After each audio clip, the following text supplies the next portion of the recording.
사실은 요즘 워낙 다이내믹합니다. 아시는 바와 같이 지난 6월에 한 110불 정도 하던 유가가 지난 1월 중순에는 뭐 45불까지 떨어져서 거의 한 뭐 60% 가까이 폭락을 했고요. 또 놀랍게도 1월 중순부터 지금까지 한 달 채 안 된 기간 동안에 또 한 37% 또 폭등을 했습니다. 단 하루에 어떤 날은 9%씩 오르락 내리락합니다. 유가가 하루에 9%씩 오르락 내리락한다는 것은 아주 기본적인 생산 요소인 석유나 에너지 차원에서 본다면 이거는 사실은 정말로 종잡을 수 없는 일입니다. 그래서 상상할 수 없었던 일들이 지금 진행되고 있고 그런 것들에 대해서 이제 왜 이게 이런 사고의 폭을 가져야 되고 그 디멘전이 뭔가 뭐 이런 얘기를 오늘 뭐 짧은 시간이지만 좀 말씀드리려고 합니다. 이건 사실은 이제 브렌트 오일 프라이스가 이제 어떻게 이제 90년대 중반부터 지금까지 이렇게 가고 있는가를 보여주는 그래프입니다. 눈여겨보시면 이제 2004년 이전에는 석유 문명이 100년 동안 지속되었지만 여전히 석유 가격은 늘 20불 정도 수준이었습니다. 배럴당. 그 지가 올라가 봐야 40불이라는 이 벽을 한 번도 뚫고 넘어 올라가 본 적이 없는 요 박스 속에서의 움직임이 이제 유가다 이렇게 해도 크게 과언이 아니었던 시절을 우리는 100년간 보냈습니다. 근데 어떤 이유에선가 이제 2004년부터 이제 이 박스를 탈출해서 이제 40불 위로 뛰어 올랐는데 놀랍게도 몇 년 사이에 석유의 가격이 이제 147불까지 갔다가 또 2008년도에 경제위기와 함께 폭락을 해서 40불까지 내려갔다가 또 100불 갔다가 머물다가 이제 최근에 또 폭락을 했고 다시 조금 올라간 요까지가 현재 유가가 움직이는 히스토리다 이렇게 얘기를 할 수 있습니다. 이게 굉장히 중요한 의미를 갖고 있기 때문에 이 그래프에서부터 이제 몇 가지 오늘 그 프레젠테이션 할 내용을 좀 뽑아 보겠습니다. 질문을 한 3가지 정도 이렇게 하려고 하는데요. 이 석유 가격이 급등락하는 현상을 어떻게 볼 거냐 하는 문제에 있어가지고 첫 번째 질문은 이런 겁니다. 석유 가격이 100년 동안 안정됐던 시대에서 갑자기 큰 폭으로 급등락하는 시장으로 변한 배경은 도대체 뭐냐? 이게 구조적인 변화냐? 아니면 일시적인 일이냐? 다시 돌아갈 수 있는 거냐? 아니면 영원히 우린 어떤 돌아갈 수 없는 강을 건넜느냐 하는 것에 대한 질문이 답이 되어야 사실은 에너지 문제의 상당 부분을 이해할 수가 있습니다. 두 번째 질문은 좀 가까이 봐서 2008년에도 사실은 유가는 한번 폭락한 적이 있었습니다. 그 6개월 만에 147불에서 40불까지 떨어졌었죠.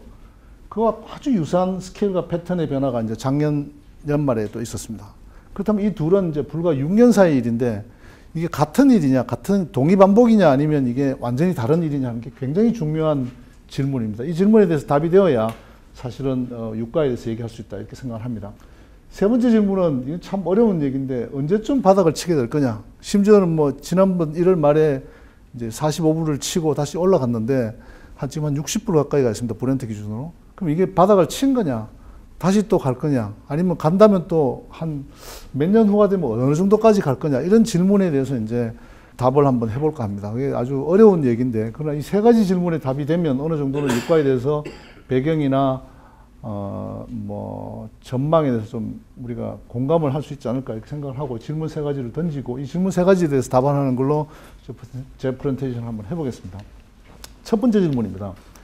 과연 우리가 이 두 기간 동안에 어떤 일이 있었느냐 하는 거에 있어가지고 제일 우리가 눈여겨보는 것은 지난 20세기 말에 지구에서 일어난 큰 일 중에 이제 대표적인 게 바로 신흥국들의 경제가 엄청난 속도로 이렇게 발전을 했다는 겁니다. 중국을 위시해서. 이런 나라의 엄청난 경제 발전은 이제 2가지를 갖고 왔는데 하나는 도시화하고 하나는 대량 생산 체제로의 편입입니다. 엄청난 10억의 인구가 이제 새로운 세상으로 들어왔는데 그 일이 이제 어떤 의미를 갖는가를 좀 생각해 봐야 됩니다. 예를 들면 중국 얘기를 간단하게 한번 해보겠습니다. 중국이 석유를 어떻게 쓰는가를 보여주는 그림인데요. 여기 아래쪽에 있는 하늘색 그래프는 중국이 자체 내에서 생산한 석유를 쓰는 양을 이렇게 보여주고 있고 위에 좀 진한색 그래프는 이제 중국이 수입을 해서 쓰는 석유의 양을 보여주고 있습니다. 보시는 바와 같이 90년대 중반 이전만 해도 중국은 석유를 수출도 하던 나라였었죠. 그러나 중국 경제 발전이 급속하게 진행되면서 이제 석유를 수입하기 시작했고 처음에는 그렇게 빠른 속도가 아니었는데 가파르게 이제 수입의 양이 늘어나기 시작했습니다. 그래서 2007년에는 이미 자국의 소비의 46%를 수입했었고 2010년은 58%를 원래 2015년이 되면 69% 거의 70%를 수입해야 되는 나라가 되어 있습니다. 중국이 이제 석유가 어느 곳에선가 중국 땅으로 들어오지 않으면 중국 경제가 더 이상 움직이지 않는 그런 경제가 되어버렸다는 게 불과 15년 사이에 어마어마한 변화가 있었다는 겁니다. 근데 우리가 눈여겨보는 건 이 각도가 좀처럼 수그러들지 않는다는 겁니다. 심지어는 지금 중국 경제가 슬로우 다운하는 이 시점에도 중국이 지금 SPR이라 그래서 이제 비축률을 늘리고 있어서 지난 1년은 오히려 수입이 늘었습니다. 그런 일이 일어나고 있고, 이 양이 이제 1200만 배럴 퍼데이 정도 되기 때문에 1200만 배럴 퍼데이라는 것은 1배럴짜리 오크통이 만한 오크통에 있는 석유를 매일 1200만 개씩을 하여튼 써야 된다. 상상하기 어려운 어마어마한 양이 있어야 사실은 중국 경제가 돌아간다는 걸 이해해야 된다. 그렇다면 우리가 이게 중국의 이런 현상이 과연 다시 돌아갈 거냐, 과거로. 그 질문에 대해서 답을 해야 됩니다. 아무리 봐도 중국이 옛날로 돌아갈 것 같지는 않습니다. 그렇다면 우리는 이제 유가나 자원이나 식량이나 이 대부분에 현재 일어난 현상을 어떤 큰 강을 하나 건넜고 완전히 이제 다시 돌아갈 수 없는 새로운 현상, 완전히 다른 세상으로 진입했다 하는 사실을 좀 받아들이고 문제를 봐야 된다, 이렇게 생각을 합니다. 아주 거시적인 얘기지만 굉장히 중요한 포인트입니다. 그러나 사실 또 하나의 중요한 점은 이 석유라는 이 상품은 그 대부분 이제 해상 수송에 의존하고 있습니다. 90%는 이제 바닷길을 통해서 움직이는데, 그게 이제 배로 움직이는 경우에 대부분 이제 중동에서 이렇게 그 석유가 나오면 유조선이 호르무즈 해협을 거치고 인도양 거쳐서 말라카 해협 거쳐서 말석만 남사군도를 거친 다음에 센가쿠 열도를 거쳐서 이제 제주도 앞바다에 와서야 비로소 이제 한국과 일본과 중국으로 기름이 이렇게 배분이 되게 됩니다. 근데 늘 이런 이 말라카 해협이나 호르무즈 해협이나 수에즈 운하나 파나마 운하나 보스포러스 해협이나 이런 데는 대부분 다 이렇게 좁은 해협을 두고 있는 전략적 요충지입니다. 우리가 흔히 얘기하는 초크 포인트인데, 초크 포인트의 거의 대부분은 이제 미국이 장악하고 있습니다. 미국이 많이 이제 해군력을 가지고 전 세계 바다를 지배할 수 있는 유일한 군사력을 가진 나라가 되어 있습니다. 자국의 영토로부터 1000마일 바깥에서도 전쟁을 수행할 수 있는 유일한 나라가 미국이다 보니까 이 모든 요충지를 다 미국의 항공모함이 다 이렇게 지배를 하고 있습니다. 우리는 미국과 동맹국이기 때문에 별로 걱정도 사실 안 하지만, 이 중국의 입장에서 봤을 때는 이 몇 개의 이 스트레이트가, 해협이 만약에 봉쇄되게 되면 중국 경제는 일시에 이렇게 경색될 수 있다 하는 걸 굉장히 이렇게 심각하게 늘 느끼고 있습니다. 그러다 보니까 그런 문제를 풀기 위해서 여러 가지 분쟁을 만들기도 하고, 그 다음에 트랜스 미얀마 파이프라인이라든가 트랜스 파키스탄 파이프라인이라든가 아니면 중앙아시아로부터는 무수히 많은 석유와 가스의 파이프라인을 이렇게 만들고, 러시아로부터 혹은 북미로부터 호주로부터 오는 에너지원의 다이버시피케이션을 끊임없이 추구하고 있습니다. 근데 왜 우리가 그에 관심을 갖는가 하면, 우리가 중국과 이런 수요 경합을 하는 인근 국가로 있는 게 50년, 100년 후에 끝나는 게 아니고 200년, 300년, 500년 간다는 겁니다. 그렇다면 우리가 이제 이런 엄청난 에너지를 쓰면서도 실제로 지역 내에 에너지가 없는 이런 국가들 간의 수요 경합을 계속 해야 된다면, 그럼 한미동맹은 과연 앞으로도 50년, 100년 후에도 계속 유효할 거냐 하는 생각도 해봐야 된다는 겁니다. 에너지를 공급받는 일이라는 게 일시적으로 유가가 내려가면 해결되고, 좀 이러면 시크리컬 패턴에 의해서 해결되는 문제가 아니라 아주 영구적인 문제로 이걸 받아들이지 않으면 안 된다는 생각을 갖고 에너지를 봐야 된다는 게 이 그림이 우리에게 보여주는 메시지라고 저는 생각을 합니다. 지금 우리는 다행히 이제 지난 수십 년 동안 에너지 가격이 굉장히 싸고 돈만 있으면 언제든지 에너지 사올 수 있는 시절에 경제 성장을 한 세계에서 유일한 국가다, 이렇게 해도 과언이 아닙니다. 앞으로 새로 경제 성장하는 어떤 나라도 우리와 같은 에너지의 상황을 가지면서 경쟁하기 아주 어렵다, 이렇게 생각을 합니다. 공급하기 어려운 일이 지금 진행되고 있다. 뿐만 아니라 소비도 사실 문제입니다. 이게 석유를 얼마나 소비하느냐 갖고 영토를 이렇게 그려놓은 그림인데, 10대 에너지 소비국이 모두 다가 미국, 동아시아, 유럽이라는 세 블록에 다 있습니다. 꽉 여기 꽉 차 있는 거죠. 우리나라도 상당히 많은 에너지를 쓰고 있는데, 이 나라들 대부분 다는 또 온실가스 감축이라는 프레셔를 또 받고 있습니다. 그런 면에서 본다면 교토 프로토콜의 온실가스 감축 의무 대상국이 아닌 나라는 한국과 중국과 인도 정도인데, 한국이 중국과 인도는 많이 다르다는 겁니다. 우리는 OECD 국가이고 이미 1인당 사용량도 굉장히 많고 또 에너지 소비 증가율은 세계 최고라는 겁니다. 과연 우리가 소비를 하고 난 다음에 생기는 의무에서도 과연 자유로울 수 있느냐 하는 게 굉장히 큰 질문이어야 됩니다. 공급도 어렵고 소비를 하고 난 다음에 의무도 지키기 굉장히 어려운 그런 상황이 에너지를 둘러싸고 있는 전반적인 환경이다 하는 생각을 좀 하고 에너지 문제를 봐야 된다고 생각을 합니다. 아시는 바와 같이 에너지라는 걸 좀 정리해 보면 국민 생활과 산업 생산에 동력을 공급하는 필수적인 산업이고, 경제가 성장해야 되고 국민이 복지를 이루기 위해서는 반드시 확보돼야 되는 정책이라는 전제 조건을 갖고 우리나라 에너지 사정을 보면 참으로 심각합니다. 왜냐하면 우리나라는 97% 에너지를 해외에 수입하고 있고 자국 내에 생산되는 비율이 거의 3%에 불과합니다.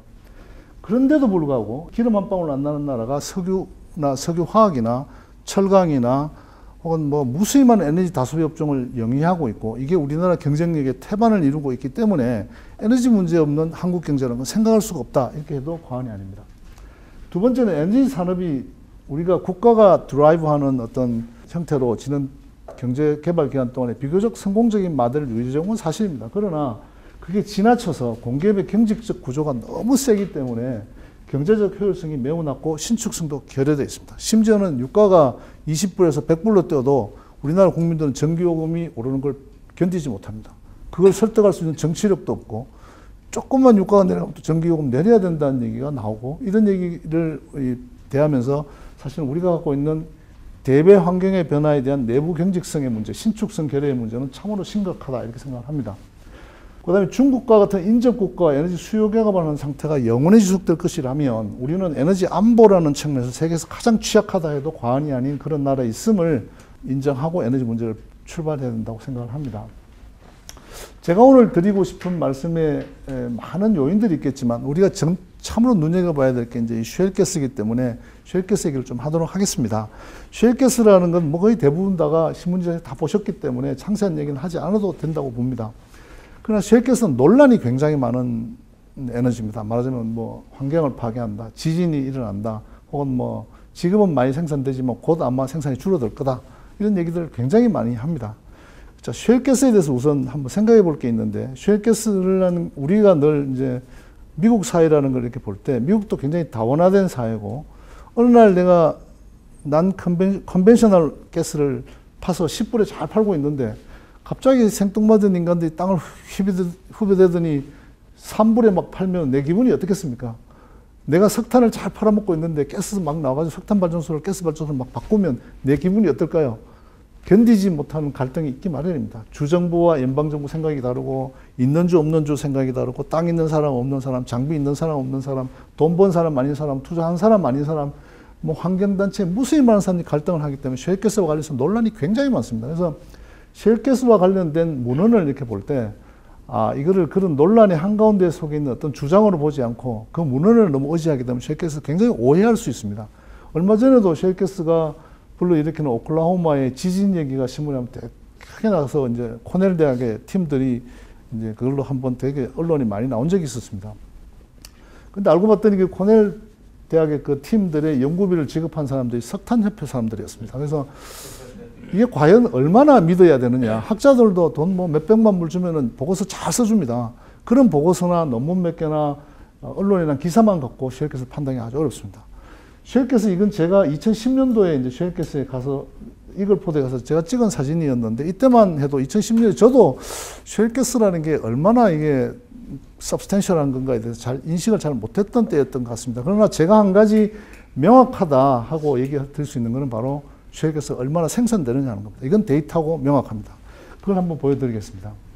이게 이제 가스와 오일이 얼마나 생산되는가를 지금 몇 년 동안의 데이터를 이렇게 보여주고 있는데 2010년도에 제가 갔을 때가 이 정도 생산됐던 때였고 이건 없고 이것만 있을 때인데 그때 생각에 이게 지속될 수 있을까? 이게 혹시 줄지 않을까? 늘어난다면 얼마나 늘어날까? 뭐 이런 생각들을 많이 했던 것 같습니다. 근데 데이터는 그보다 훨씬 뛰어넘어서 이렇게 늘어나게 되었습니다. 그래서 2014년도에 생산된 총량이 33 billion cubic feet per day라는 이제 단위가 있는데 BCF per day라는 단위가 얼마나 큰 건가 하면 우리나라가 세계 2위의 LNG 수입국입니다. 일본이 1위고 우리가 2위인데 우리가 총 수입하는 LNG의 양이 5 BCF per day입니다. 1년 지금 현재 상태에서. 근데 우리가 수입하는 총량의 무려 6배가 이제 추가적으로 갑자기 몇 년 사이에 미국 땅에서 그것도 생각지 못했던 곳에서 노스다코타에서 텍사스에서 페르미안에서 펜실베니아에서 나오기 시작한 겁니다. 그 양이 엄청나다는 겁니다. 이 엄청난 양이 이게 기체이기 때문에 어떤 인프라가 잘 깔려 있으면 소비자에게까지 전달 상당한 시간과 장비가 들어가게 되어 있습니다. 그게 없는 상태에서 쏟아져 나오게 되니까 값이 폭락하게 된 거죠. 어쨌든 이 양 자체는 이건 명백한 DOE의 데이터입니다. 이런 양이 나왔다는 것은 명백하다. 그건 받아들여야 됩니다. 가스만 나오는 게 기름도 같이 나옵니다. 타이트 오일이 얼마나 나왔냐면 그것도 거의 비슷한 패턴을 보이고 있는데 작년도에 나온 양이 총 350만 배럴 퍼 데이 정도가 나왔습니다. 기름이 350만 배럴 퍼 데이가 나왔다는 건 또 어떤 양인가 이런 겁니다. 우리가 지난 60년, 70년 동안 2차 세계대전 이후에 석유 시장의 안정을 구가하려면 거기에는 이제 안정을 구가하는 메커니즘이 있었습니다. 그 메커니즘이 뭔가 하면 미국과 사우디아라비아와 오펙과 메이저 5개 메이저 이제 이런 석유 회사들이 갖고 있는 시스템인데 그 시스템이 뭔가 하면 유가가 오른다. 그러면 좀 정산해라. 내리면 감산해라. 이게 이제 그 팔러스인데 그 정산하고 감산하는 걸 자유자재로 할 수 있는 걸 우리가 리저비어를 이제 사우디아라비아에 갖고 있었습니다. 그 양이 있어서 사우디아라비아는 그 양을 이제 생산할 수도 있고 아닐 수도 있는 조절용으로 이렇게 갖고 있음으로써 이제 세계 석유 시장의 안정이 60년 동안 이루었다 해도 과언이 아닌데 그 양이 얼마인가 하면 400만 배럴 퍼 데이입니다. 대체공 잡아서 사우디아라비아가 갖고 있는 그게 사우디아라비아가 석유 시장에서 갖고 있는 힘이죠. 근데 거기에 먹는 양이 이제 미국에서 얼토당토 않게 생각지도 못했던 양이 지난 몇 년 사이에 쏟아져 나온 겁니다. 사우디아라비아가 갖고 있는 이 400만 배럴 퍼 데이의 이 레저비어를 자기가 전략적으로 쓸 수 있는 힘을 갖기 위해서 했던 것들인데 그 양만큼이 미국 자기 포켓에서 이렇게 생긴 것은 미국의 대외 전략에 엄청난 변화를 가져오게 됩니다. 그 변화가 사실은 지금 이 석유 시장의 변화에 많은 단초를 제공하고 있습니다. 실제로 미국은 이 매니팩처링 업스윙이 굉장히 빠른 속도로 지난 이제 몇 년 동안 휩쓸고 지나갔습니다. 그래서 뭐 우리가 흔히 얘기하는 케미칼이라든가 스틸, 머시너리, 파워 프로덕션, 퍼틸라이저, 에너지 인프라스트럭처, 레일웨이와 같은 산업에 이제 주가가 많이 올랐고 이로 인하여 사실은 미국 각지에 새로 이제 늘어난 고용이 한 200만 개 정도 된다고 합니다. 그래서 이건 뭐 오바마 행정부든 아니면 공화당 행정부가 들어오든 누가 오더라도 200만 개의 일자리를 무효화시키는 어떤 정책도 하지 않을 거다 하는 게 일반적인 관측입니다. 그래서 이런 매니팩처링 업스윙에 대한 졸파를 보여주는 그림이 얼마 전에 이코노미스트에 났기 때문에 실었는데 이게 자유의 여신상이 횃불을 이제 쉘 가스로 막 높이 치들고 이렇게 있으니까 세계 각국의 이 회사들이 미국으로 몰려온다 뭐 이런 말 합니다. 되게 웃기는 만화 같지만 상당히 설명력이 있습니다. 실제로 최근에 보도에 의하면 이제 큰 석유화학 단지, 석유화학 단지 대산이나 울산이나 이런 데 가보셨으면 아시겠습니다만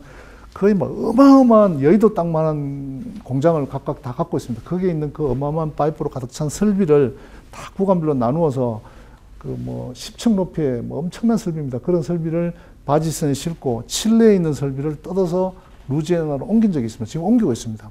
왜 옮겼냐 하면 바로 기름값이 싸기 때문에 가는 겁니다. 즉 우리가 지난 수십 년 동안 세계 경제의 부가가치를 늘리는데 큰 기여를 한 게 임금이 높은 곳에서 임금이 낮은 곳으로 산업이 옮겨가서 생기는 부가가치가 굉장히 경제 성장에 큰 힘을 주었었죠. 근데 중국 임금도 이미 많이 올랐고 신흥국 경제가 중국을 잇따라서 그런 큰 경제가 이제 이머징 하지 않기 때문에 아마 앞으로 상당 기간 동안은 임금이 싼 곳이 아니라 에너지 가격이 싼 곳으로 이제 산업이 옮겨간다는 룰이 어느 정도 자리 잡지 않을까 이렇게 생각하는 그런 현상이 실제로 있습니다. 좀 에너지 산업에 대해서 조금 다시 한번 좀 생각해 봐야 됩니다. 우리나라의 에너지 산업이다 그러면 민간 기업으로는 SK나 GS나 뭐 도시가스 회사들 생각하실 것이고 그다음에 공기업으로는 한전, 가스공사, 석유공사 이런 회사들을 생각할 겁니다. 우리나라 상장 회사들 중에 굉장히 큰 회사이기면 틀림없지만 우리나라 이 에너지 회사들이 외국의 에너지 회사랑 이렇게 비교해보면 늘 뭐 비교가 안 될 만큼 난쟁이 수준이라는 겁니다. 왜 그럴까? 왜 우리나라 에너지 회사들은 다 이렇게 규모가 외국 회사에 비해서 조그마할까? 이런 의문을 이렇게 가지기 쉬운데 그 이유는 이런 데 있습니다. 우리는 에너지를 어떻게 이해하고 있는가 하면 인천항에서 울산항에서 뭐 여수항에서 석유나 가스나 우라늄이 들어오면 그때부터 그걸 가지고 이제 변환하고 거래하고 소비하는 에너지 산업을 이렇게 영위하게 됩니다. 말하자면 항구로 뭐가 원재료가 에너지가 들어와야 이제 그때부터 에너지 비즈니스가 시작되는 거죠. 말하자면 전형적인 다운스트림 인더스트리입니다. 근데 에너지는 실제로 그 말고 파인딩하고 디벨롭하고 드릴링하고 프로덕션은 업스트림이나 혹은 트랜스포테이션, 스토리지, 파이프라인, 게더링, 트리팅 앤 프로세싱, 쉬핑과 같은 이 미스트림의 비즈니스가 굉장히 큽니다. 실제로 에너지 밸류 체인을 보시면 이 다운스트림의 비중이 전체의 한 25%밖에 안 됩니다. 그래서 우리는 늘 75%의 업스트림이나 미스트림 비즈니스를 우리가 웰이 없다는 이유로 혹은 우리는 뭐 언제든지 안전하게 싸게 에너지를 사올 수 있다는 이유로 우리 비즈니스의 영역에 두지를 않고 생각을 해왔다고 할 수 있습니다. 그러나 우리가 에너지 안보라는 입장에서 생각해 보면 이것만 비대해져 있는 에너지 안보는 사실 없습니다. 따지고 보면 에너지라는 것도 알아야 사올 수 있고 알아야 잘 사올 수 있습니다. 그런 면에서 본다면 우리가 지금 갖고 있는 이 미스트림에서의 뭐 플랜트라든가 중화학이라든가 조선이라든가 뭐 건설이라든가 이런 어떤 기계라든가 화학이라든가 전자와 같은 산업들이 갖고 있는 경쟁력을 미스트림이 좀 발휘를 하고 요즘 뭐 국정조사 들어가서 아마 박살이 날 것 같은데 해외 자원 개발도 좀 지금과 좀 다른 시각으로 봐야 됩니다. 이거를 물론 잘못된 것을 덮어주자는 얘기가 아니라 우리가 그 당시에 너무 비전문적인 입장에서 했던 일들에 대해서 해외 자원 개발에 대한 재해석이 좀 필요하다고 저는 개인적으로 생각을 합니다. 그래서 에너지 산업 전체도 균형이 맞지 않으면 우리만 독야청청 늘 싸게 사올 수 있다 하는 가정은 사실 맞지 않습니다. 그래서 그런 면에서 에너지 산업을 좀 봐야 된다 이렇게 생각을 합니다. 아까 했던 이제 다시 질문으로 돌아갑니다. 그렇다면 에너지 산업에 무슨 일이 일어나고 있는가 하는 건데요. 그걸 하기 위해서 몇 가지 지표를 좀 보여드리겠습니다. 이게 뭔가 하면 오일 임포트 디펜던시라고 해서 이쪽은 가로축은 오일을 세로축은 가스를 이제 얼마나 수입에 의존하고 있는가를 보여주고 있는 그림입니다. 예를 들면 2010년도에 유로피안 유니언이 요즘에 있다 하는 말은 유로피안 유니언의 경우에 석유는 83%를 중동에서나 아프리카에서 가져와야 되고요. 가스는 무려 60 몇 %를 러시아로부터 갖고 와야 경제가 돌아간다 이런 얘기입니다. 근데 2035년이 되면 현재와 같은 에너지 개발이 계속되게 되면 유로피안 유니언은 1위로 간다. 수입 의존도가 높아질 거다. 오일과 가스 공이 그런 얘기죠. 차이나는 지금 사실은 석탄이 워낙 많기 때문에 비교적 자립도가 높은 나라입니다. 그러나 중국도 역시 지금과 같은 상태가 지속되게 되면 1위로 아마 갈 거라고 보고 있고요. 인도는 현재 여기에 있는데 1위로 갈 거라고 보고 있습니다. 뭐 한국과 일본은 당연히 지금도 100% 수입하고 있기 때문에 갈 데가 없어서 여자리에 그냥 붙어 있어야 됩니다. 뛰쳐나갈 데는 없고 100% 거의 100%죠. 한국, 일본 여기 있고 그렇습니다. 전 세계 대부분 나라가 이 방향으로 갈 수밖에 없다는 게 일반적인 관측입니다. 그러나 한 나라가 예외인데 이게 중요합니다. 미국입니다. 미국은 현재 석유의 50% 넘게를 수입하고 있고 주로 중동과 아프리카, 남미인데요. 가스도 한 10%를 캐나다로부터 파이프라인을 통해서 공급받고 있습니다. 근데 현재와 같은 상태가 지속되게 되면 아마 미국은 2035년이 되면 가스는 수출할 것이고 석유는 경질유는 수출할 거다. 중질유 일부는 뭐 베네수엘라 이런 데 수입하게 될 것이고 그렇게 보고 있습니다. 유독 한 나라만 이제 이 좌하향 쪽으로 가게 된다는 건데 이거의 의미가 굉장히 중요합니다. 왜냐하면 미국은 세계 최대의 에너지 소비국이고 세계 최대의 에너지 수입국이고 세계 최대의 에너지 생산국이 되어버렸습니다. 자, 세계 최대의 에너지 소비국이며 수입국인 나라가 매수 포지션에서 매도 포지션으로 간다는 것은 엄청난 변화를 얘기합니다. 이거는 에너지 시장에서 갖는 의미라는 것은 미국 좋겠다를 넘어서서 모든 사람이 다 에너지 문제를 다시 한번 리팅킹 해야 되는 큰 변화라는 걸 이해해야 됩니다. 그래서 미국이 에너지 시장에서 이런 포지션이 바뀐다는 게 이미 사실은 미국은 아직 1입방미터의 가스도 아직은 혹은 1톤의 원유도 아직 미국 밖으로 나온 적이 없습니다. 미국 법에서 원유는 나올 수가 없고요. 가스는 아직 설비가 없어서 나오지는 않았습니다. 아직 단 한 방울의 에너지도 나오지 않았는데도 불구하고 전 세계 에너지 시장은 엄청난 요동이 오는 겁니다. 그만큼 메시지가 있는 거라는 걸 이해해야 됩니다. 이 사람이 곧 얼마 전에 보니까 IEA 사무총장 된다고 나왔던데 이 파티 비롤이라고 저도 잘 아는 친구인데 이 사람 에너지 전문가입니다. 이 사람이 뭐 대단한 사람이어서가 아니라 멋있는 말을 해서 실어놨는데 앞으로 에너지 시장이 어떻게 될 거냐 하고 누가 물어보면 unprecedented uncertainty다. 즉 말하자면 한 번도 경험해보지 못한 나는 모르겠다 이 얘기입니다. 그게 가장 정확한 답이고 저한테 물어봐도 사실 에너지 시장 앞으로 어떻게 될 거냐 물어보면 난 모른다고 얘기하는 게 가장 정답이라고 얘기할 만큼 불확실하다는 겁니다. 그 불확실성에 대한 정체를 좀 이해해야 됩니다. 그런 면에서 이제 몇 가지 사실을 좀 보여드리겠습니다.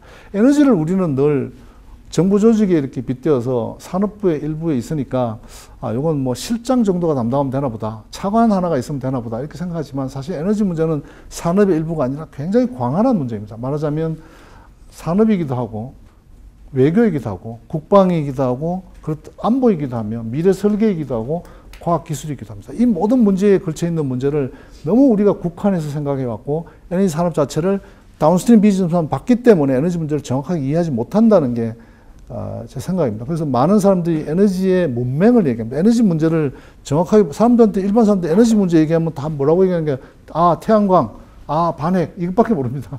왜냐하면 그것만 신문에 나기 때문에. 그런 에너지의 본질적인 문제는 훨씬 그보다 폭이 깊고 광활한 문제라는 걸 이해해야 지금 움직이고 있는 유가를 이해할 수 있다고 저는 생각을 합니다. 몇 가지 예를 한번 들어보겠습니다. 지난 2, 3년 동안에 전 세계에 있었던 아주 중요한 사건들인데 에너지에 큰 영향을 주는 사건들입니다. 우선 첫 번째는 미국과 이란의 핵 협상이 시작되었습니다. 아시다시피 이란은 엄청난 에너지 잠재량을 갖고 있는 나라입니다. 미국과 이란이 핵 협상을 할 때 오바마가 이 이란 대통령이 보고 하는 말이 뭔가 하면 If you like your nuclear program, you can keep it. 그 얘기는 뭔가 네 지금까지 하고 있는 뉴클리아 프로그램을 요만큼만 해라. 더 하지 말고 농축 설비가 2,000개 있는데 2,000개 이상은 늘리지 마라. 그게 지금 핵협상의 정책입니다. 핵을 폐기하라도 아니고 하지 말아도 아닙니다. 하되 요만큼만 해라는 걸 갖고 핵협상을 하고 있습니다. 왜냐하면 미국이 중동 정책이 바뀌었기 때문에 그렇습니다. 지금까지 미국이 내 포켓 속에 에너지가 없던 때와 내가 이제 에너지를 시장을 관할할 수 있는 힘을 가졌던 미국의 자세가 완전히 달라지는 메시지가 바로 이란과의 핵협상부터 시작을 합니다.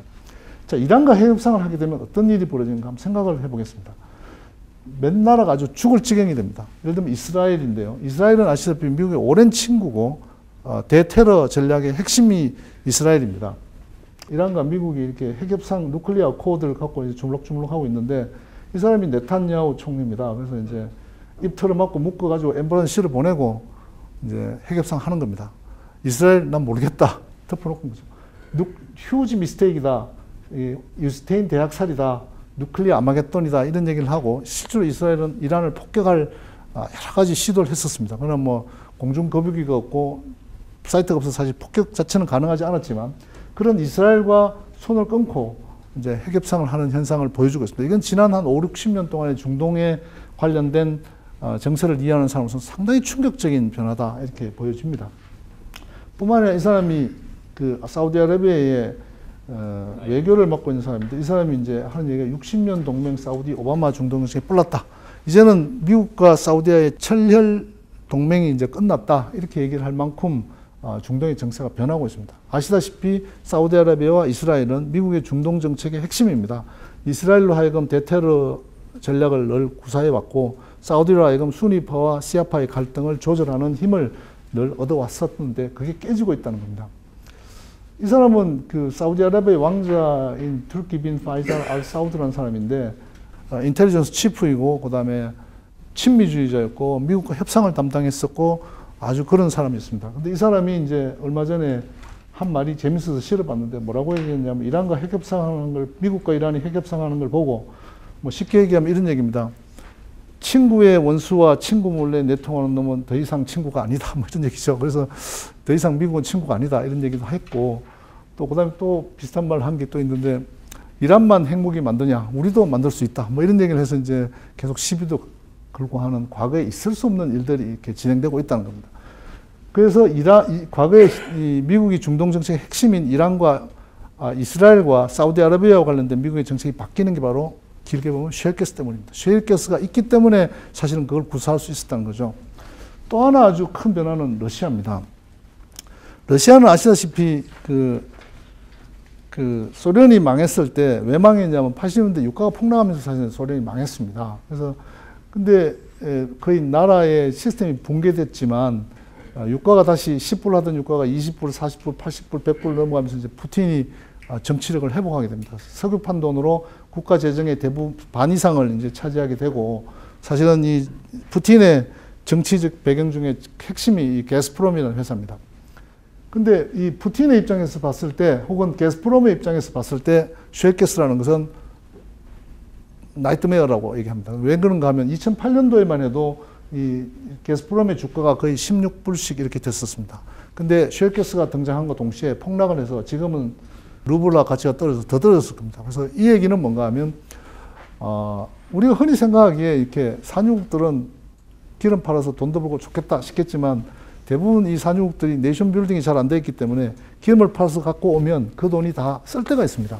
누군가 입에 넣어줘야 입을 다무는 사람들, 맞아요. 렌트 시크들이 가득 있기 때문에 그 사람들이 돈을 주지 않고 그 사람들에게 재정적으로 서포트 해주지 않으면 위기에 오게 됩니다. 실제로 우리가 많이 염려하는 최근에 유가가 하락하면서 산유국들 대부분 다는 재정적 아주 심각한 위기에 와 있습니다. 그래서 국가 재정의 반이 날아갈 정도로 아주 심각해지고 있습니다.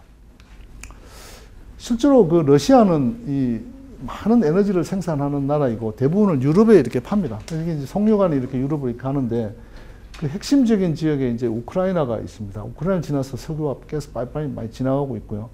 그다음에 이 흑해라는 이 바다는 캐스피안 석유가 대부분 다가 이리를 통해서 나갑니다. 그래서 사우스트림도 있지만 대부분 이 바닥에 흑해 바닥을 통해서 나가기 때문에 이 흑해가 에너지가 안정적이고 싸면은 뭐 그냥 지나가는 통로이지만 이게 이제 에너지 가격이 좀 위험해지거나 에너지에 대한 여러 가지 갈등이 생기면 굉장히 중요한 전략적 요충지에 해당합니다. 그래서 여기에 보면 이제 흑해 함대가 크림반도에 있습니다. 그래서 지난 봄에 상당히 무리를 해서 푸틴이 이제 크림반도를 점령을 시도한 거는 바로 이 흑해에서의 주도권을 장악하지 않고 현재 러시아와 미국과 이란이 핵협상을 하고 이란의 엄청난 이 석유가 다시 시장에 나왔을 때 이란이라는 아랍 국가가 힘을 갖는 것을 두려워하는 이스라엘, 시아파가 힘을 갖는 걸 두려워하는 수니파의 사우디아라비아, 이란의 물건이 쏟아짐으로써 국제 에너지 시장이 폭락할 걸 염려하는 러시아, 이 세 나라가 아주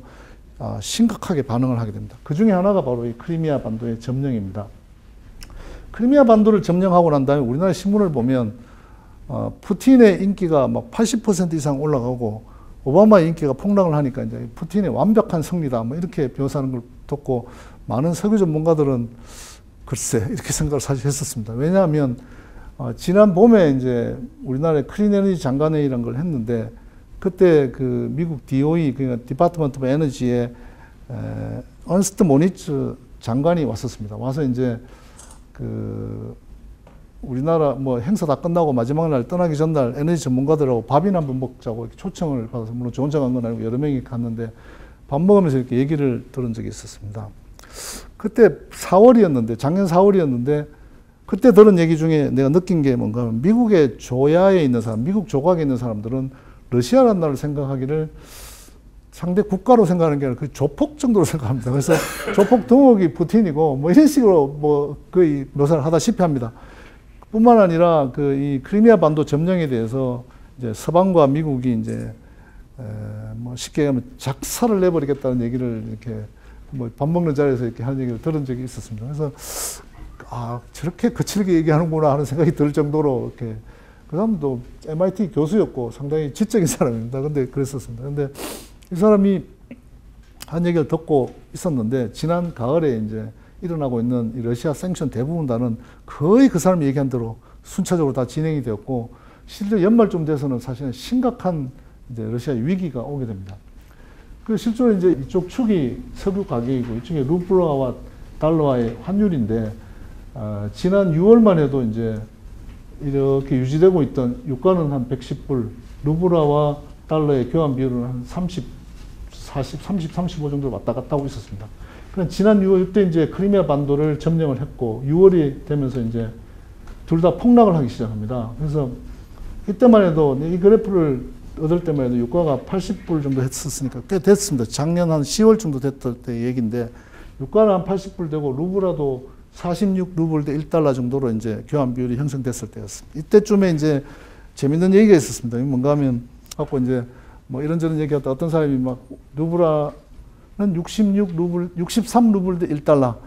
기름은 63달러로 떨어질 거다. 이렇게 예측을 사람들이 왜 63이냐 이렇게 물었더니 푸틴 나이가 63살이다. 뭐 이렇게 얘기해갖고 모든 사람 되게 웃긴 적이 있었는데 그때 다 웃었습니다. 왜 웃었냐면 저도 상당히 그 얘기를 듣고 야, 설마 63달러까지 가겠느냐. 63루블까지 그렇게 변할 거냐. 이렇게 생각했었습니다. 그게 불과 작년 가을이었죠. 놀랍게도 현실은 그보다 훨씬 더 드라마틱합니다. 실제로 유가는 이 정도 수준이 아니라 80불이 여기죠. 40불 이까지 떨어졌고요. 루블라도 거의 한 이까지 지금 떨어져 있습니다. 그래서 63불도 오버해서 더 드라마틱한 현실을 이제 보여주고 있습니다. 하여튼 그래서 실제로 유가가 떨어지게 되면 산유국이 굉장히 어려움을 처합니다. 이게 예를 들어서 유가가 지금 이렇게 가다가 뚝 떨어진 거 보여주고 있는데 이때만 해도 80불이었는데 지금은 이까지 와 있죠. 유가가 이렇게 떨어지면 어떤 일이 벌어질까요? 사실은 많은 나라들이 이 내션 빌딩이 잘 안 되는 산유국 대부분 다 엄청난 어려움에 처해 있습니다. 말하자면 나이지리아라든가 베네수엘라라든가 이란이라든가 러시아가 곧 아마 디폴트를 선언할 만큼의 어려움에 지금 아주 몰려 있습니다. 그럼 무엇보다 결정적인 건 이제 지난 11월 말에 오펙이 이제 감산을 합의를 못하고 불발이 되게 됩니다. 그러면서 유가가 이제 급락을 하게 되었고 정말로 놀랍게도 40불 때까지 유가가 떨어지게 됩니다. 그때 이제 우리가 이해했던 게 뭔가 하면 석유를 거래하는 시스템이 바뀌었구나. 5, 60년 동안 지구를 지배하고 있던 거대한 시스템이 몰락했구나 하는 걸 이제 느낀 거죠. 그게 뭔가 하면 산유국들이 유가 조정 메커니즘을 미국과 산유국과 오펙과 메이저들이 갖는다 하는 것은 뭔가 하면 유가가 내려가면 감산해야 됩니다. 그게 아주 중요한 핵심 포인트입니다. 실제로 2008년도에 유가가 폭락을 했을 때 오펙은 아주 빠른 속도로 2차례 감산을 했습니다. 근데 이번에는 하지 않았습니다. 왜 안 했는가 하면 오펙이 왜 감산을 할까요? 오펙이 감산하는 이유는 명백합니다. 가격을 좀 올려서 내가 좀 이득을 보자는 겁니다. 그게 카르텔 핵심이고 P 곱하기 Q에서 내가 Q를 좀 양보하더라도 P가 올라가면 P 곱하기 Q는 더 커진다. 이 믿음이 있어야지 감산을 하는 겁니다. 그게 오펙의 행동 법칙의 핵심인데 요즘 와서 이해하게 된 건 뭔가 하면 오펙이 이제 내가 Q를 줄여도 P가 안 올라가는구나 하는 걸 깨닫게 되었습니다. Q를 줄여도 P가 안 올라간다. 감산을 해도 효과가 없다. 감산을 어떻게 되는데 감산을 했더니 내가 안 그래도 밉살스럽게 보이던 나의 경쟁자들은 시장의 쉐어를 막 올리고 나는 시장의 쉐어가 줄어들고 돈은 하나도 안 들어오고 그걸 누가 하려고 하겠습니까? 그게 바로 지금 오펙이 사우디가 처해 있는 입장이라는 겁니다. 많은 사람들이 자꾸 사우디와 미국의 음모론을 얘기하는데 말하기는 좋지만 사실은 음모론보다 더 중요한 건 사우디의 현실입니다. 사우디는 그것을 음모론보다 이전에 타개할 사실 키를 좀 잃었는데 왜 그럴까요? 왜 도대체 사우디는 오펙은 그런 힘을 잃었을까요? 지난 5년 동안 무슨 일이 있었기 때문에 바로 셰일가스입니다. 셰일가스라는 엄청나게 강력한 경쟁자가 나타났고 놀랍게도 셰일가스를 개발하는 코스트가 엄청나게 빠른 속도로 줄어들고 있습니다. 셰일가스라는 게 옛날부터 알려져 있었지만 누구도 그 깊은 땅속을 파가지고 해보지 않았습니다. 왜? 돈이 안 되는데 석유 싸게 사지 미쳤다고 그걸 뚫느냐는 생각을 갖고 있었죠. 석유 가격이 올라가니까 뚫어보기 시작했는데 뚫고 난 다음에 몇 년이 지나면서 엄청난 속도로 기술 발전을 하게 됩니다. 처음엔 한 구멍 뚫다가 6개씩 뚫다가 12개를 뚫다가 양쪽으로 뚫다가 이제는 심지어는 내일 철도를 딱 깔고 뚫고 또 옆으로 옮겨서 또 뚫고 이런 일을 계속 합니다. 그러다 보니까 코스트가 굉장히 많이 떨어지게 됐습니다. 말하자면 가장 강력한 기술 혁신을 가진 에너지 개발자가 나타난 게 지난 6년 사이 큰 변화라는 겁니다. 그게 바로 우리가 얘기하는 오펙의 몰락이고 아까 두 번째 질문 2008년도에 유가의 급락과 지금의 급락은 전혀 다른 현상이다 하는 걸 이해해야 됩니다. 그걸 모르면 사실은 좀 이해하기 어려운 일이 진행된다 이렇게 생각을 합니다. 한 가지만 더 보충자를 말씀드리겠습니다. 이게 뭔가 하면 유가 급락기라는 게 지난 몇 년 사이에 좀 있었는데 1986년도에 유가가 한번 급락했었고요. 이때 소련이 망했습니다. 이 여파로. 98년도에 이제 에이시안 크라이시스가 오면서 유가가 한번 급락을 했었고요. 2008년도에 리만브라더스 사태 때 유가가 또 한번 급락을 했었습니다. 그리고 작년도에 이제 급락을 했는데 매번 급락할 때마다 그래프가 4개씩 있는데 그래프의 내용이 뭔가 하면 오펙이 정산한 오펙의 증가율, 그 다음에 비오펙의 증가율, 그 다음에 이걸 두 개 합친 증가율, 그 다음에 이게 소비의 증가율 이렇습니다. 그래서 오펙과 비오펙을 합쳐서 공급이 이만큼 되는데 수요가 이만큼밖에 안 되니까 한 이만큼 남아서 폭락을 했다. 이게 80년대 일이고 그 다음에 98년도에도 요만큼 생산해서 요만큼 늘었는데 수요가 줄어서 이렇게 됐고 2008년도에도 그때는 비오펙은 오히려 생산을 줄였습니다. 그러다 보니까 별로 생산도 많이 안 했는데 그 당시 경제 위기가 와서 석유가 남음으로써 폭락을 한 거죠. 2014년도에 어떤 일이 났는가 하면 오펙은 오히려 줄였습니다. 근데 이 비오펙이 하늘색인데 이 비오펙이 엄청난 증가를 해서 이놈 때문에 공급이 늘어났고 마침 중국 경제가 슬로우다운하면서 수요도 별로 안 늘어나서 폭락을 한 겁니다. 자, 이 네 번의 급락기를 이렇게 비교해보면 아주 두드러진 특징이 바로 이놈입니다. 비오펙의 셰일가스라는 셰일 오일이 나타남으로써 세계 시장의 변화가 완전히 와버린 겁니다. 그 와서 이 변화가 말하자면 오펙의 시대의 종말이다 이렇게 얘기합니다. 우리는 흔히 오펙이라 그러면 자원민족주의 혹은 우리한테 해로운 인간들 뭐 이렇게 생각을 합니다. 그러나 오펙이라는 질서는 오펙과 미국과 사우디아라비아와 메이저의 질서는 우리에게 좀 높은 가격의 에너지를 지불하도록 요구했는지 모르겠지만 국제 에너지 시장의 안정은 유지해 왔습니다. 그랬기 때문에 기름 한 방울 나지 않는 우리나라 같은 나라 경제 성장을 이룰 수 있었던 거죠. 즉 세계 시장의 안정이라는 거 우리가 굉장히 중요합니다. 근데 우리가 강력한 경쟁자가 생겨서 가격은 떨어질지 모르겠지만 세계 시장의 안정 메커니즘이 깨진 것은 굉장히 두려운 일입니다. 그런 현상을 좀 얘기해 보겠습니다. 정리 좀 하겠습니다. 우선 오펙 시대가 붕괴했다. 상당한 기간 동안 유가가 상승하도록 하는 요인이 작동하지 않을 거다. 물론 지금 최근에 유가가 많이 올랐는데 이게 일시적인 일인지 아니면 이게 바닥을 치고 올라가는 건지에 대해서 지금 논쟁이 굉장히 많이 진행되고 있습니다. 그래서 그거에 대해서 지금 판단하기는 좀 이런데 몇 가지 사실을 좀 말씀드릴 필요가 있습니다. 그게 뭔가 하면 석유 시장에 대해서 좀 이해가 필요한데요. 석유 시장이라는 게 놀랍게도 우리가 석유가 거래하는 시장이 있습니다. 석유를 뭐 현물을 거래한다. 한 달 후에 선물을 어떻게 한다. 두 달 후에 이렇게 선물 시장과 현물 시장이 이렇게 있는데 석유의 리얼 트레이드가 있고 석유를 리얼 트레이드를 할 것을 예정한 페이퍼 트레이드가 있습니다. 그게 말하면 금융 시장인데 나이맥스 시장에서 그러니까 페이퍼 오일 거래량이 리얼 오일 거래량과 어느 정도 크기가 될 것으로 생각을 하십니까? 맞먹을까요? 페이퍼가 더 큰 거 아니에요? 무려 20배입니다. 리얼의 20배가 페이퍼 거래가 있습니다. 그 얘기는 뭔가 하면 석유 시장이 엄청난 이 파이낸셜 마켓에서 영향을 받게 됩니다. 실제로 달러라는 돈의 기축통화가 유지되는 이유는 사실 석유 거래 때문이다 해도 과언이 아닐 만큼 석유 시장이 중요한데 그게 뭘 의미하는가 하면 이런 겁니다.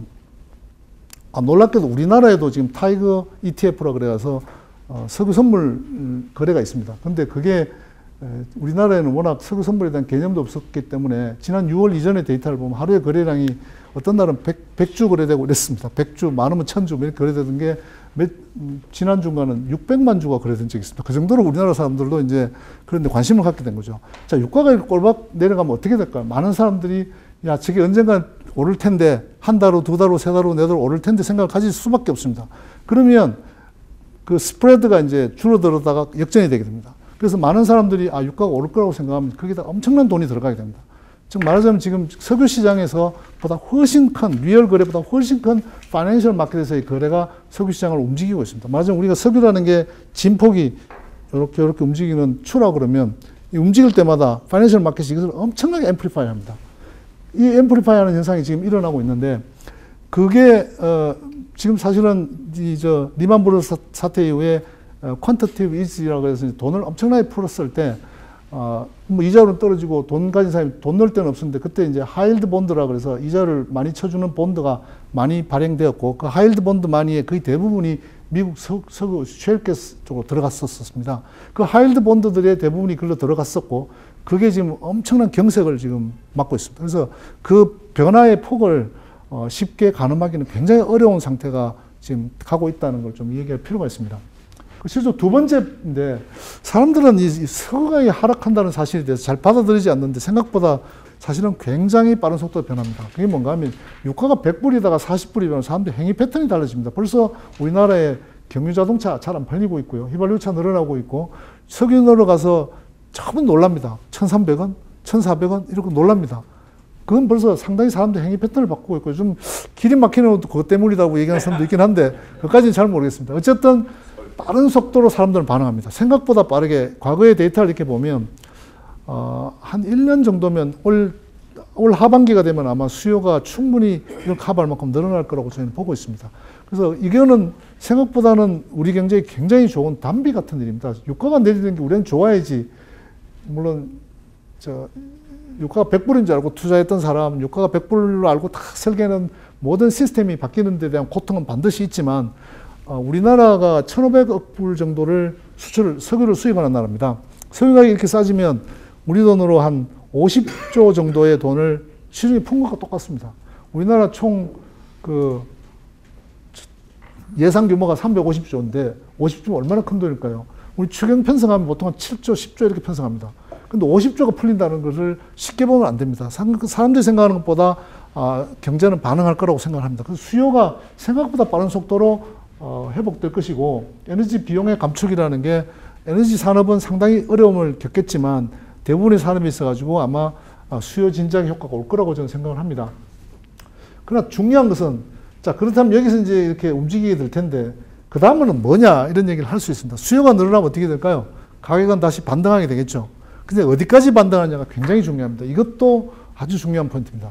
얼마나 갈 수 있느냐가 지금 이제 모든 게 다 바뀐 이 상태에서 어떤 오펙이 잡아줄 것도 아니고 어떤 일이 일어날 거냐가 이제 굉장히 핵심적으로 중요한데 두 가지를 꼭 우리가 유념해야 됩니다. 첫 번째는 쉘가스가 존재하고 있다는 겁니다. 쉘가스가 어떤 건가 하면 컨벤셔널은 구멍을 빵 뚫으면 한 20년 동안 이렇게 나옵니다. 그 쉘은 그렇지 않습니다. 구멍을 빵 뚫은 다음에 2년 지나면 바람 빠지듯이 슉 꺼집니다. 그래서 또 뚫어야 됩니다. 그 쉘 전에 가보시면은 컨벤셔널하고 달리 구멍을 계속 뚫으면서 이렇게 앞으로 나갑니다. 그 얘기는 뭔가 하면 구멍을 뚫지 않으면 생산이 이제 줄게 되는 거죠. 실제로 미국의 지금 리깅 인베스트먼트가 확 줄었기 때문에 곧 아마 쉘가스의 공급량은 줄게 될 겁니다. 아직까지 줄지는 않았는데 줄게 될 겁니다. 그 줄고 난 다음에 어떻게 될 거냐인데 우리가 에너지 프로젝트에서 크게 구분하는 게 뭔가 하면 그린필드 프로젝트냐 브라운필드 프로젝트냐 굉장히 구분합니다. 그린필드 프로젝트는 뭔가 하면 푸른 덜에다가 이제 뚫으려 그러면 땅 주인하고 협상해야 되고 인허가 받아야 되고 환경단체 다스려야 되고 돈 갖다 줘야 되고 뭐 거의 뭐 온갖 비용을 다 들여야 겨우 이제 뚫을 수 있습니다. 브라운필드는 뭔가 하면 이미 다 파헤쳐가지고 뭐 또 뚫는 데 대해서 시비 걸 사람이 별로 없는 게 브라운필드입니다. 근데 쉘가스가 브라운필드 프로젝트입니다. 쉽게 말하자면 다시 시작하는데 큰 어려움이 없다는 겁니다. 그 얘기는 뭔가 하면 이미 아까 보셨던 그 데이터로 보여주고 있는 33 BCF per day, 350만 배럴 per day만큼의 생산 능력은 이미 구멍을 다 뚫은 상태에 있고 다 브라운필드 프로젝트이기 때문에 일시적으로 가격이 경색되면은 생산은 멈출지 모르겠지만 다시 가격이 올라가면 바로 드러내는 겁니다. 그게 이제 앞으로의 에너지 시장이 과거와 달라진 점인데 그게 뭔가 하면 바로 절대로 에너지 가격은 다시 100불이 될 수 없다. 이게 요즘 이제 에너지 하는 사람들의 대체적인 얘기입니다. 너무 믿지는 마십시오. 몇 년 전에 많은 사람들이 뭐라고 했냐면 앞으로 에너지 가격은 100불 이하는 없다. 이런 얘기를 했었기 때문에 그게 이제 컨센서스였는데 지금은 컨센서스가 100불 이상은 없다. 이게 이제 컨센서스에도 과언이 아닙니다. 근데 제가 드리고 싶은 메시지의 핵심은 그겁니다. 유가가 올라가도 과거처럼 이렇게 막 뭐 오펙이 똘똘 뭉쳐가지고 확 올리고 카르텔이 힘을 발휘하고 이런 일은 아마 다시 만들어지기 어려울 거다 이렇게 생각을 하고 있고요. 그 이유는 쉘가스 때문이라고 보고 있고요. 또 하나 중요한 거는 오펙이라는 이 유가 조절 메커니즘이 없어진 세상에 대해서 이해를 해야 됩니다. 그게 뭔가 하면 그게 없는 세상이 뭔가 하면 바로 이 플럭추에이션입니다. 오버스윙을 할 수밖에 없게 되어 있습니다. 말하자면 우리가 생각하는 여기서 뭐뭐 하겠지만 올라가겠지만 이때부터는 이 진폭이 상당히 커질 거라는 겁니다. 이건 이 데이터를 보면 금방 알 수 있습니다. 이전에 그런 진폭을 보인 적이 없어요. 베리언스가 굉장히 작았었습니다. 전부 다가 이런 범위 속에 있던 게 2004년 이후에 폭등, 폭락, 앞으로도 계속 그 비슷한 패턴을 보일 거라는 게 이제 관측입니다. 마지막 슬라이드를 좀 보여드리겠습니다. 그다음 하나 더 있는데요. 지금까지 제가 드린 말씀은 전부 다 경제 얘기고 수급 얘기입니다. 경제와 수급을 넘어서서 과연 이 사람들 표정을 보면 무슨 짓을 벌일지 사실 잘 모릅니다. 에너지 시장이라는 것은 이 금융시장의 스페큘레이션도 있지만 정치, 경제, 국제관계, 국방과 관련된 많은 이슈가 또 있습니다. 이 양반 얼마 전에 죽었죠. 죽고 다른 왕이 사우디 왕이 됐는데 이 사람들 표정을 보면 사실은 석유 시장에서 예를 들어 푸틴이 지지율이 자꾸 떨어지면은 어느 날 갑자기 이제 재정도 안 되겠고 내 이제 정치력도 잃었고 난 그냥 별장에가 쉴래 이렇게 얘기할 사람인지 한번 생각해 봅시다. 핵무기를 잔뜩 들고 있는 사람이 우크라이나와 이란에서 그냥 놓고 갈 건지 이런 건 사실 잘 모릅니다. 중동의 많은 이슈들 이렇게 보면은 우리가 생각했던 것보다 훨씬 큰 진폭의 정치의 문제, 국방의 문제, 외교의 문제, 안보의 문제가 있음을 이해해야 됩니다. 그래서 에너지 시장은 이런 수급만 갖고 얘기했던 것들이 갖는 한계가 있다. 그걸 좀 이해하고 볼 필요가 있습니다. 마지막 슬라이드입니다. 불확실한 시장이라는 게 뭘 의미하는가 하면 모든 에너지와 관련된 투자 포트폴리오의 기본 전제가 뭔가 하면 유가가 100불이었습니다. 유가 100불로 다 설계해 놓은 포트폴리오가 지금 어떻게 됐을까요? 하나도 맞지 않는 겁니다. 말하자면 포트폴리오 리어세스먼트가 굉장히 빠른 속도로 일어나고 있고요. 그 다음에 이런 어떤 코스트에 대한 이때까지 픽스드 코스트라고 봤던 대부분들을 지금 언픽스드로 보고 있습니다. 실제로 미국의 디벨로퍼들이 요즘 하고 있는 일이 뭔가 하면 자기한테 이퀴먼트 공급하고 물 공급하고 서비스 공급하는 업체를 다 불러다가 너는 20%, 너는 30% 깎고 너는 50% 깎고 왜 나는 50% 안 한다 그러면 그럼 넌 나가. 이게 지금 뭐 엄청난 이 회의 대부분 다 그겁니다. 그 얘기는 뭔가 하면 코스트에 대한 이밸류에이션이 완전히 다른 형태로 일어나고 있고 아마 에너지 프로젝트에 대한 코스트도 아마 굉장히 바뀌어야 될 겁니다. 왜냐하면 에너지 프로젝트가 급격하게 에너지 가격이 올라가면서 엄청난 버블이 끼어 있습니다. 말하자면 저 메이저들도 지금 일어난 투자의 버블을 이번 기회에 해결하지 못하면 죽는다 이런 생각 갖고 있습니다. 이 그림은 한 열흘 전에 이카노미스트 나온 말인데 엑선이 BP를 먹는다. BP가 어떤 회사인가 하면 2차 세계대전 이후에 미국과 영국과 프랑스라는 전성국이 만든 세계 석유 질서의 5대 메이저 중에 하나입니다. 메이저가 M&A 된다는 건 상상할 수 없는 일인데 이런 만화가 나와 있길래 내가 이 정도는 놀라운 일이 진행될 거다는 뜻으로 이렇게 실어놓은 건데 어제 신문이 났더라고요. 근데 어쨌건 대부분의 아마 이 디시전 자체가 늘어지거나 프로젝트 자체를 딜레이하거나 뭐 스트래티지 리뷰하는 일들이 일어날 것 같고요. 그다음에 아마 파이낸스가 센 회사 그런 바디만 남는 어떤 그런 아주 심각한 M&A 경쟁이 일어날 것 같고 M&A나 뭐 라이트 다운, 레이오프, 프로젝트 딜레이, 스트래티지 리뷰 혹은 뭐 낮은 유가 시기가 올 때 이제 아마 많은 이 에너지 관련된 에셋의 가격이 엄청나게 내려갈 텐데 어떤 면에서는 아마 해외 장개발 같은 것도 아마 지난 정부 때 뭐 유가가 200불 한다 그러고 뭐 어깨 힘 잔뜩 들어가서 그런 상태와는 완전히 다른 형태의 시장이 올 거라고 저는 생각을 합니다. 그래서 그게 아마 굉장히 눈여겨봐야 될 것이고 우리나라도 뭐 우리가 셰일 혁명이 온다 하더라도 그걸 통제하거나 나는 모르겠다고 외면할 수는 없습니다. 우리는 적응하는 것밖에 사실 방법이 없는데 아까 초반에 말씀드린 것처럼 우리나라 에너지 시스템 자체가 너무 경직적이어서 혹은 가버먼트 드리븐의 현재의 형태가 계속되면은 아마 이렇게 급변하는 에너지 시장에서 살아남는 게 점점 더 어려워질 거라고 봅니다. 그래서 어떤 형태로든지 간에 에너지원을 다원화하고 수입원을 다원화하고 다이버시파이 하거나 우리 내부 시스템을 좀 더 플렉스블하게 가져서 시장에서 거래를 좀 더 왕성하게 하고 경쟁하고 민영화하고 뭐 이런 일들이 진행되지 않으면 아마 큰 위험에 닥칠 거다 하고 저는 생각을 합니다. 한 슬라이드만 더 말씀드릴까요? 이 마지막 슬라이드인데 그냥 오바마 대통령이고 시진핑이고 푸틴인데 미국은 에너지 자금률이 현재 한 80% 됩니다. 근데 곧 아마 100% 가까이 될 것 같은 나라고요. 중국은 현재 에너지 자금률이 90%입니다. 앞으로 아마 70%까지 변할 겁니다. 러시아는 뭐 에너지가 흘러 엄청 수출하는 나라고요. 근데 이 정상들이 만나서 이렇게 국제 뭐 이런 외교 서밋 미팅을 이렇게 하면 놀랍게도 상당히 많은 얘기가 에너지와 관련된 얘기들입니다. 한 반 이상의 에너지와 관련된 얘기라고 얘기합니다. 그래서 이 나라들이 이 에너지 자금률도 그렇게 높고 그다음에 그럼에도 불구하고 미래를 설계하거나 과학기술을 투자하는 모든 데 있어가지고 에너지를 염두에 두고 에너지를 내셔널 어젠다로 두고 이렇게 한다고들 얘기를 합니다. 아시다시피 두 나라는 세계 최강대국이고 군사력도 세계 최강이고 외교력도 국제회의에서의 장악력도 정보력도 세계 최강입니다. 우리나라는 뭐 그런 주변 여건은 뭐 더없이 열악할 뿐만 아니라 에너지 작업도도 3%입니다. 3%. 그래서 우리나라가 갖는 에너지 안보의 미래라는 것을 너무 이렇게 쉽게 볼 일이 아닙니다. 그래서 당장은 뭐 에너지 가격이 좀 떨어지면은 우리한테 달콤할지 모르겠지만 우리가 내부적으로 이런 걸 바꾸지 않은 상태에서 미래를 만든다는 건 되게 두려운 일이고 뭐 있는 건 배짱은 확실히 있는 것 같습니다. 3%인데도 불구하고 걱정하는 사람 아무도 없는 것 같습니다. 그래서 그게 아마 에너지의 현실이 아닌가 이렇게 생각합니다. 고맙습니다.